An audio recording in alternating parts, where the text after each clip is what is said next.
মানুষ পানির পর সবচেয়ে বেশি পান করে যে পানীয় তা হলো চা। চা পান না করা পর্যন্ত যেন শরীর ও মন দুইটারই তৃষ্ণা মেটানো অনেকেরই। চা যে খুব উপকারী একটি পানীয় তা এখন অনেকেই জানেন। লিকার চায়ের মধ্যে রয়েছে প্রচুর অ্যান্টিঅক্সিডেন্ট, ভিটামিন ও অন্যান্য যৌগ। চায়ের মধ্যে রয়েছে পলিফেনল, যা আমাদের ব্লাড সুগার কন্ট্রোল করে, দেহের মেদ ঝরায়, কোষের সুরক্ষা প্রদান করে, রোগ প্রতিরোধ ক্ষমতা বাড়ায় এবং হার্টের রোগ প্রতিরোধ করে। চায়ে দুধ মেশানোর কাজটা প্রথম শুরু করে ফ্রান্স।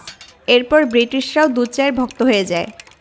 দুধ মেশানোর উদ্দেশ্য ছিল চায়ের তেতোভাবটা কমানো।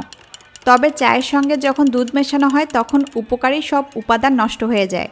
দুধের প্রোটিন চায়ের অ্যান্টিঅক্সিডেন্টের উপর খারাপ প্রভাব ফেলে এবং চায়ের সকল গুণ নষ্ট হয়ে যায়। চায়ের সাথে দুধ মিশ্রিতকরণের ব্যাপারে বিজ্ঞানীরা বলেছেন, চায়ের সাথে মাত্র কয়েক ফোঁটা দুধ মেশালে চায়ের সব গুণাগুণ নষ্ট হয়ে যায়।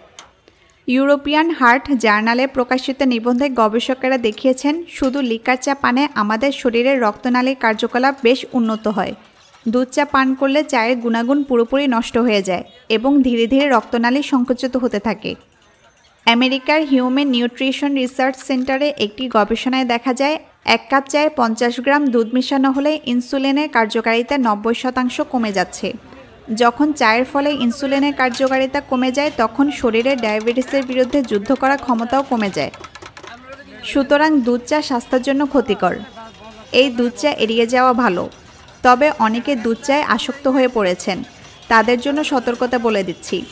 চলুন জেনে নেই কীভাবে এই দুধ চা খেলে ক্ষতি কিছুটা কমানো যাবে।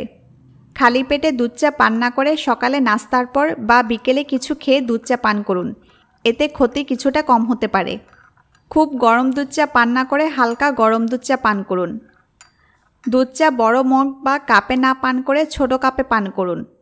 শুধু চা পান না করে তার সঙ্গে বিস্কুট বা মুড়ি বা খই দিয়ে খান, এতে অ্যাসিডিটি কম হওয়ার আশঙ্কা থাকে। চা বানানোর সময় খাঁটি দুধ ও পাতলা দুধ ব্যবহার করবেন, তবে বাজারের কনডেন্স মিল্ক ভুলেও চা তৈরিতে ব্যবহার করবেন না। দুধ চা বেশি জাল না দেওয়াই ভালো। পুরো 1 কাপ চা পান না করে আধা কাপ চা পান করুন। আস্তে আস্তে চা পান করুন। দ্রুত গরম চা পান খুব ক্ষতিকর। দুধ চা পান করার আগে স্বাভাবিক তাপমাত্রার 1 কাপ পানি পান করুন। 1 কামড় বিস্কুটের সঙ্গে 1 চুমুক চা, এভাবে পান করতে পারলে ভালো। খুব বেশি স্বাদ না হলেও লো ফ্যাট দুধ দিয়ে চা তৈরি করুন। জনসচেতনতার বৃদ্ধিতে এই ভিডিওটি শেয়ার করতে পারেন। ধন্যবাদ।